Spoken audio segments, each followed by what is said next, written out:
21 अक्टूबर 2024 मनीष रात को लगभग 11 बजे अपनी 19 साल की बहन को फोन मिलाता है और फोन काफी देर रिंग होने के बाद पिक होता है।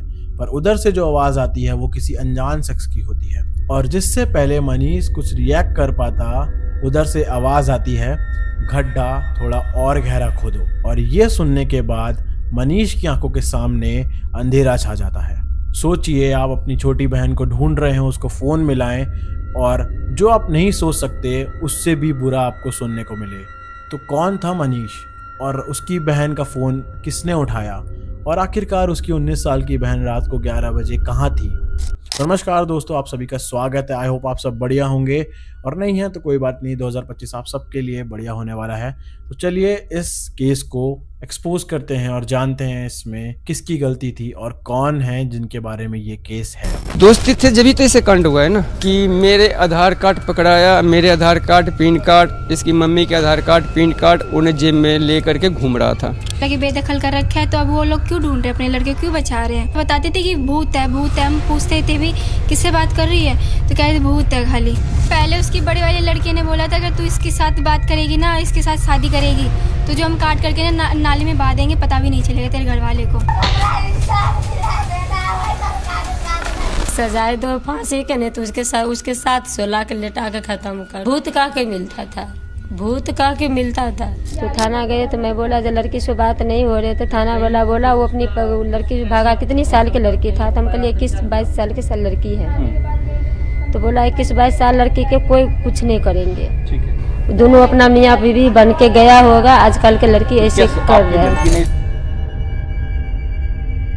आज से लगभग 4-5 साल पहले रजनी देवी अपने पति के साथ और अपने 3 बच्चों के साथ बिहार को छोड़ के वेस्ट दिल्ली के अंदर नांगलोई नाम के एक छोटी सी जगह में शिफ्ट करती हैं और वहां पे वो एक रेंट का घर लेती है जहां पे रजनी देवी हाउस हेल्प का काम करती थी। वहीं पे उनके पति चारा बेचने वाली दुकान पे काम करने लगे थे।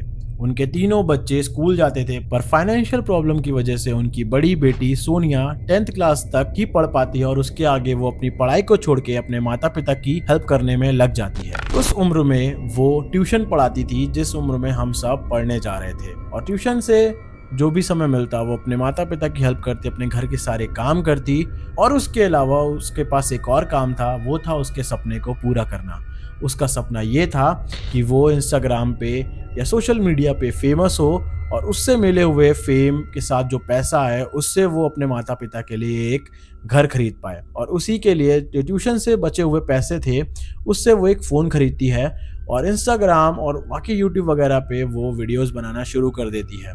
और धीरे धीरे वो वहाँ के आसपास के फेमस ट्रेंड्स पे, फेमस जगहों पे जाके रील बनाना शुरू करती है और कहीं ना कहीं उसकी मेहनत जो है वो असर करने लगती है और वो धीरे धीरे 0 से 7,000 फॉलोवर गेन कर लेती है अपने इंस्टाग्राम पर। इसी वजह से वो जो पैसा उसके पास आ रहा होता था उसके साथ साथ वो वहाँ पे टेलरिंग का काम भी सीखती है और खुद के कपड़े बनाती है ताकि वो जो कपड़े हैं वो उन्हीं रील्स में पहन के यूज़ कर पाए और उसके और ज़्यादा फॉलोअर्स और इंगेजमेंट बढ़े, जिससे उसका जो सपना है घर खरीदने का वो और ज़्यादा जल्दी पूरा हो पाए। पर 7,000 फॉलोवर पार करने के बाद मानो सोनिया की डेस्टिनी कुछ और डिसाइड करके बैठी थी, जहाँ पे वो 7,000 फॉलोवर पहुंचने तक अपना टेलर वाले अपने ड्रेसेस और बाकी कंटेंट डालती थी। वहीं पे धीरे धीरे उसका कंटेंट शिफ्ट होने लगा था और उसकी रील्स में और उसकी स्टोरीज में एक इंसान दिखने लगा था जिसको वो भूत बोलती थी। जी हाँ, धीरे धीरे सोनिया की पूरी फीड कंटेंट के बजाय उस भूत से भरने लगी थी। तो आखिर ये भूत कौन था? तो दरअसल 1 साल पहले सोनिया जब रील बनाती थी तो उसकी बात एक संजू नाम के लड़के से होना शुरू हो गई थी और धीरे धीरे उन लोग की बातचीत जो थी वो प्यार में बदल गई थी और सोनिया और संजू आपस में एक दूसरे को प्यार करने लगे थे और वो एक दूसरे को डेट करने लगे थे। जो सोनिया थी वो सच में संजू से इतना प्यार करती थी कि उसके बारे में उसके घर वालों को भी कहीं ना कहीं थोड़ा बहुत पता चलने लगा था। पर जब भी उसके बारे में पूछते तो वो बस एक ही चीज बताती कि वो मेरा भूत है। ये बस इतना बताती थी कि भूत है, हरियाणा का रहने वाला, जो कि सोनिया का सीक्रेट बॉयफ्रेंड था जिसका नाम था। बाद में पता चला नहीं कि लड़के का नाम संजू है। और सब कुछ ठीक चल रहा होता है, माना उसका थोड़ा सा कंटेंट बनाना कम हो गया और वो भूत के साथ इंटरेक्शन ज्यादा बढ़ गया था, पर सडनली वो इंस्टाग्राम पे पोस्ट करना बंद कर देती है अपने आप को आइसोलेशन में रखना शुरू कर देती है। और उसकी मम्मी पापा को भी पता था उस भूत के बारे में, उनको लगता था कि कुछ ना कुछ तो है, पर उनकी हंसती खेलती हुई बेटी अब बाहर जाना बंद कर देती है, कंटेंट बनाना बंद कर देती है, रील्स के लिए रिसर्च करना बंद कर देती है, अपना टेलर वाला जो वो सीखने जाती थी वो भी बंद कर देती है। और धीरे धीरे उसकी जो बिहेवियर है और उसकी जो तबीयत है वो बहुत ज़्यादा ख़राब होने लगती है। इसकी वजह से उसकी जो मम्मी है रजनी देवी, वो उसको पास में ही एक डॉक्टर की क्लिनिक लेके जाती हैं, और जहाँ पे डॉक्टर बताते हैं कि उनकी जो बेटी है वो 5 मंथ प्रेग्नेंट है। और क्योंकि जो रजनी देवी हैं उनका बैकग्राउंड काफ़ी ज़्यादा हम्बल था, इसलिए पहले तो उनको समझ नहीं आता कि डॉक्टर ने ये क्या बोला है, क्या प्रेग्नेंट, कैसे प्रेग्नेंट, क्यों प्रेग्नेंट, उनको कुछ समझ नहीं आता। वो डॉक्टर से एक बार फिर पूछती हैं कि डॉक्टर आप क्या बोल रहे हो, तो डॉक्टर उनको एक बार फिर से बताते हैं, जी हाँ, आपकी 19 साल की बेटी 5 महीने प्रेग्नेंट है। और ये सुन के मानो रजनी देवी, सोनिया और उन सबके सिट्टी पिट्टी गुम हो जाती है। और जब ये प्रेगनेंसी न्यूज़ सबके सामने आती है तो सोनिया खुद को और भी ज़्यादा आइसोलेट कर लेती है। अब उसका सिर्फ बिहेवियर ख़राब नहीं था, बल्कि वो कंटेंट बनाना बिल्कुल बंद कर देती है और घर के बाहर जाना बिल्कुल बंद कर देती है।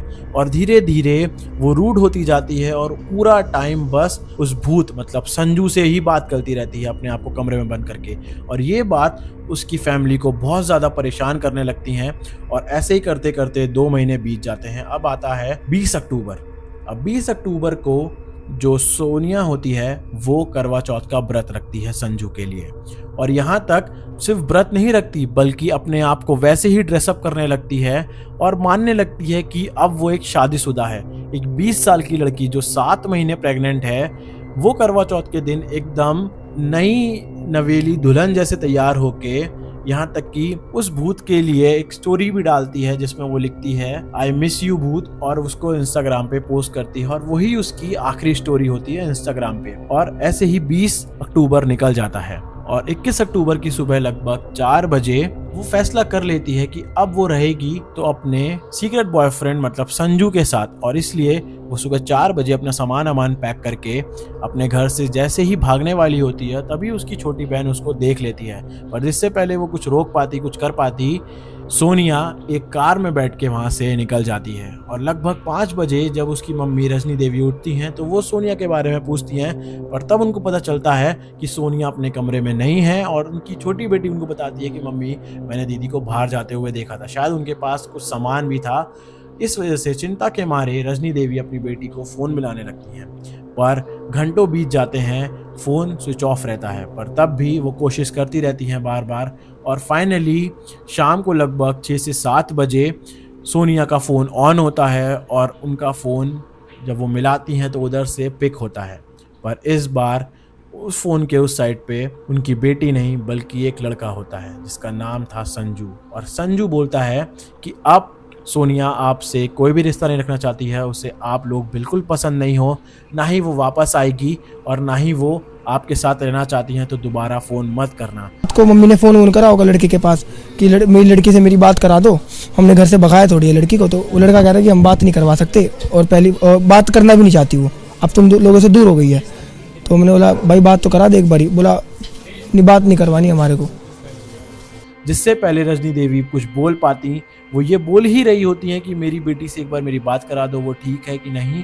तब तक संजू फ़ोन काट देता है, सोनिया का फ़ोन ऑफ हो जाता है और फिर से रजनी देवी और उसकी छोटी बेटी को कुछ भी अता पता नहीं होता। ऐसे ही कुछ घंटे और बीतते हैं।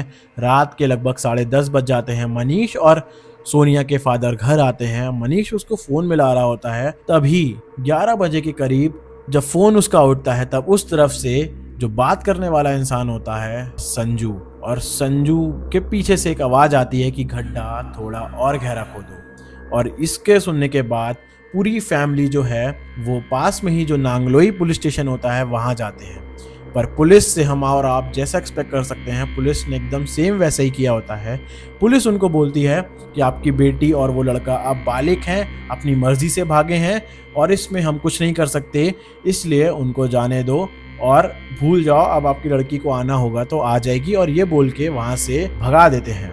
ये सब सुनने के बाद जो रजनी देवी और उनके हस्बैंड होते हैं और उनके जो 2 बच्चे होते हैं वो ये सोचते हैं कि अब हमें खुद पे ही ढूंढना पड़ेगा, और वो लोग ढूंढते ढूंढते संजू के घर पहुंचते हैं। पर वहाँ पे उनको जो देखने को मिलता है वो एकदम अलग होता है। संजू के जो पेरेंट्स हैं, उनके खास करके जो फादर साहब होते हैं, वो बोलते हैं कि अब हमने उस लड़के को अपने घर से निकाल दिया, हमारा उससे कोई रिश्ता नहीं है और ना ही हमें पता है कि वो कहाँ है, क्योंकि उसकी हरकतें ऐसी ही थी, इस वजह से अब हमने उसे बेदखल कर दिया है। और वो लोग अपने घर चले आते हैं। अगले दिन सुबह पश्चिम विहार पुलिस स्टेशन से मनीष को फोन आता है कि हमने रोहतक के आसपास एक लड़के को पकड़ा है जिसकी गाड़ी में नंबर प्लेट नहीं थी, पर उसके पास से हमें कुछ डॉक्यूमेंट्स मिले हैं जिसमें 2 आधार कार्ड भी थे, तो वो शायद आप ही के हैं और आके यहाँ पे उस लड़के को देख लो और अपने डॉक्यूमेंट्स ले जाओ। पर जब वो लोग पुलिस स्टेशन पहुंचते हैं तो उनको पता चलता है कि ये तो वो आधार कार्ड हैं, एक सोनिया का और एक उसके फादर का, जो सोनिया सुबह 4 बजे 21 तारीख को जब घर से भाग रही थी तब वो अपने साथ लेके गई थी। पर वहाँ जो लड़का होता है वो संजू नहीं बल्कि सलीम होता है। और मनीष और उसकी बहन, जिसको थोड़ा बहुत पता था उस भूत के बारे में, वो ये कहते हैं कि ये तो सलीम नहीं, ये संजू है। अब पुलिस भी थोड़ा सा परेशान हो जाती है। पहले एक 20 साल की लड़की जो 7 महीने प्रेग्नेंट है वो गायब है, एक लड़का जिसको फैमिली कह रही है कि ये सलीम नहीं संजू है, तो पुलिस अपने तरीके से पूछताछ करती है। तब वो लड़का बताता है मेरा असली नाम सलीम है और मैं संजू बन के सोनिया को मिलने आता था। पुलिस वाले और फैमिली ये पूछती है कि कहाँ पे है सोनिया, इनकी बेटी कहाँ पे है, और साथ ही साथ वो डॉक्यूमेंट्स और उस लड़के के साथ उस फैमिली को नांगलोई पुलिस स्टेशन भेज दिया जाता है, ताकि वहाँ पे जो लोकल पुलिस वाले हैं वो लोकल लोगों से मिल के बात करके पता लगा पाएं और सीसीटीवी के थ्रू पता लगा पाएं कि ये गाड़ी से जो घूम रहा था ये कहाँ से गया, क्या निकला। तब पता चलता है कि 21 तारीख को सुबह 4 बजे के आसपास सलीम, जो कि संजू था, और वो गाड़ी लेके सोनिया के घर के बाहर थोड़ी दूर खड़ा हो जाता है और सोनिया घर से सीधा इसकी कार में बैठती है और ये लड़का रास्ते में 2 लड़कों को और अपने साथ बैठाता है। और जब पुलिस उससे पूछती है तो वो पूरी कहानी बताना शुरू करता है। तो वो बताता है कि मुझे पता था कि जो सोनिया है वो मेरे पीछे पड़ी थी, उसे शादी करनी थी, एक साथ रहना था, वो प्यार में इतनी पागल हो गई थी कि उसको कुछ और नहीं दिख रहा था, कि उसका बस एक ही सपना था कि उसको मेरे साथ रहना है। और अब जब हमें पता चला कि वो प्रेग्नेंट भी है, 7 महीने हो चुके हैं, तो वो लोग प्लान बनाते हैं कि जाके शादी कर लेंगे। इसीलिए 21 तारीख को सुबह 4 बजे वो कार लेके रेंट करके उसके घर के बाहर आता है, जहाँ पे सोनिया अपना बैग वैग लेके और आधार कार्ड वगैरह लेके उसकी गाड़ी में बैठ जाती है। और रास्ते में वो जब बहादुरगढ़ हाईवे की तरफ बढ़ते हैं तो बीच रास्ते में अपने 2 दोस्त और, जिसमें से एक का नाम ऋतिक होता है और एक का नाम पंकज होता है, उसको भी पिक कर लेता है और वो लोग सीधा नांगलोई से बहादुरगढ़ हाईवे होते हुए रोहतक जाना शुरू कर देते हैं। ये सब प्री प्लान्ड होता है। वो जो संजू एके सलीम होता है वो सब प्री प्लान करके रखता है, क्योंकि उसको पता था कि जो सोनिया है वो उसका पीछा नहीं छोड़ने वाली है। उसने ये सब शुरू किया था अपनी फिजिकल नीड्स को पूरा करने के लिए, पर उसको नहीं पता था कि सोनिया है वो अब उसका पीछा नहीं छोड़ रही थी।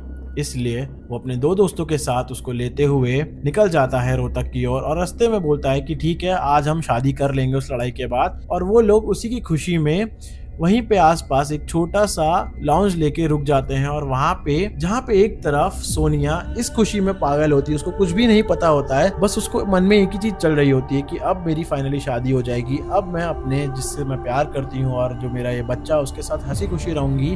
और साथ साथ में कुछ समय बाद मेरे जो पेरेंट्स हैं वो भी हमें एक्सेप्ट कर ही लेंगे, जो कि कहीं ना कहीं उसका मानना सही था, पर उसका जो दिमाग था वो उसको उस खतरे का आभास ही नहीं करवा पाया। और वहीं पे दारू पीने के बाद पंकज, ऋतिक और सलीम सोनिया को गाड़ी में बैठाते हैं और वहीं से लगभग 1-2 किलोमीटर दूर अंधेरी सुनसान जगह पे मदीना विलेज के पास गाड़ी रोकते हैं और बाहर उतर आते हैं। पर जहां से पहले कुछ समझ पाती तभी पीछे से वो लोग उसको मारना और पीटना शुरू कर देते हैं।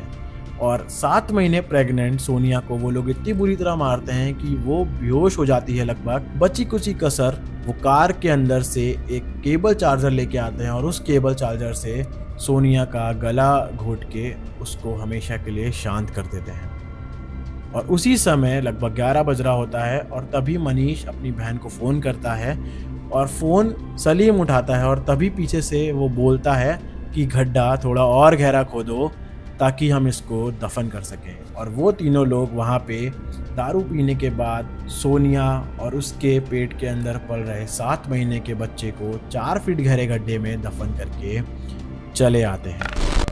आखिर सोनिया की गलती क्या थी? ये गलती थी कि उसने एक सपना देखा। ये गलती थी कि वो अपने स्कूल की पढ़ाई को छोड़ के ट्यूशन पढ़ाती थी, टेलरिंग का कोर्स करती थी, ताकि वो अपने सपने को पूरा कर सके और अपने माता पिता जो कि रेंट पे रह रहे थे, इतनी मेहनत कर रहे थे, उनको एक घर दिला सके। या फिर ये कि वो एक लड़के से प्यार करती थी, या फिर ये कि उस प्यार के लिए उसने अपने घर वालों को भी छोड़ दिया। और माना सोनिया की कोई गलती थी भी, तो उसके अंदर वो जो बच्चा था जो अभी तक जिसने इस धरती पे कदम भी नहीं रखे थे, 7 महीने अपनी माँ की कोख में था, उस बच्चे की क्या गलती थी? यहाँ पे गलती थी तो उसकी फैमिली की लापरवाही की और सलीम जैसे लोगों पे जो ब्रांडली ट्रस्ट कर लेते हैं उनकी। पुलिस की अच्छे से पूछताछ करने के बाद और जब वो पकड़ लिया जाता है, कंफर्म कर लेता है कि वही सलीम है जो संजू बन के सोनिया को मिलता था, तो पुलिस से पूछती है कि तुम्हें ऐसा क्यों किया, तुम सलीम बन के भी तो उससे मिल सकते थे। तो वो बताता है कि सोनिया को मिलने के लिए मैं तिलक लगा के जाता था, हाथ में कड़ा पहन के जाता था और मैं जानबूझ के उससे एक हिंदू की तरह मिलता था।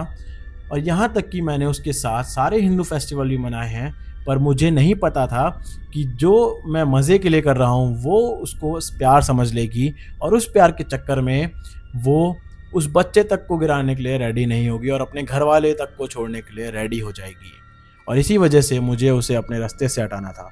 और यहाँ तक कि वो जो सलीम एके संजू एके घोस्ट, उसके जो फादर और फैमिली थी जो अभी तक उसको बोल रही थी कि वो ऐसा है वैसा है, हमने उसको घर से निकाल दिया है, वो वहीं पे उस सलीम को बचाने के लिए दिन रात लगे पड़े हैं कि उनका बेटा बच के चला है। इसका मतलब है कि उसने ये भी झूठ बोला सोनिया से और उसकी फैमिली से कि मुझे मेरे घर वालों ने निकाल दिया है, क्योंकि वो मुझे एक्सेप्ट नहीं कर रहे थे, उसको सोनिया एक्सेप्ट नहीं थी, इस वजह से वो अलग रहने वाला था और इसीलिए वो उस दिन गाड़ी में बैठा के रोहतक जा रहा था सोनिया के साथ। अगर इस केस का आउटर एस्पेक्ट देखें तो जब पुलिस वाले उनके आसपास के घर वालों से और पूछती है तो पड़ोसी बताते हैं कि हमने इस लड़के को कई बार तब उनके घर आते हुए देखा है जब सोनिया के माता पिता या उसके भाई बहन घर पे नहीं रहते थे। और 5 महीने बाद जब सोनिया और उनकी फैमिली को पता चला, तब वो लोग प्लान बनाते हैं कि सोनिया को अपने रास्ते साफ कर देंगे और सोनिया को ऐसे बता के रखेंगे कि अब हम शादी करने वाले हैं और उसके लिए हम नांगलोई से रोहतक जाके अलग रहेंगे। और